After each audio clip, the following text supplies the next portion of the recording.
Hello guys, ஆனால் இவ்வளோ டாக்ஸிக்காலாம் யாருமே இருக்கக்கூடாது. ரீசெண்டாக நம்ம பிரதீப் ப்ரோ டிராகன் படம் வந்து நல்லாவே வந்து பார்த்தீங்கன்னா ஓடிச்சு. ஸ்டோரி உண்மையுமே நல்லா இருந்துச்சு. படம் வந்து பார்த்தீங்கன்னா 100 கோடிக்கு மேலே வசூலுமே பண்ணிடுச்சு 10 நாளில். இப்போ இதெல்லாம் பிரச்சனை கிடையாது. இதை வச்சு வந்து பார்த்தீங்கன்னா சூர்யா எல்லாமே கலாய்ச்சிட்டு இருக்காங்க. அது ரொம்ப எக்ஸ்ட்ரீமாவே போகுது.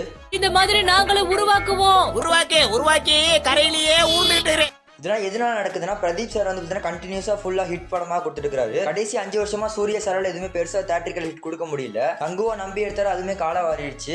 கொரோனா பீரியட்ல நினைக்கிறேன் அவருக்கு வந்து பார்த்தீங்கன்னா ஜெய்பீம் ரிலீஸ் ஆச்சு, அது வந்து நெட்ஃபிளிக்ஸில் போயிடுச்சு. அதே மாதிரி தான் சூரியரே போட்டுரும். பட் அது வந்து பார்த்தீங்கன்னா நல்லா இருந்துச்சு, அது வந்து ஓடிடிலே போயிடுச்சு. ஆக்சுவலாக இதே சுச்சுவேஷன் வந்து பார்த்தீங்கன்னா மாஸ்டருக்கும் வந்துச்சு. பட் தளபதி முடியவே முடியாதுன்னு சொல்லி அதை தேட்டரிக்கல் ரிலீஸாக மாற்றினாரு.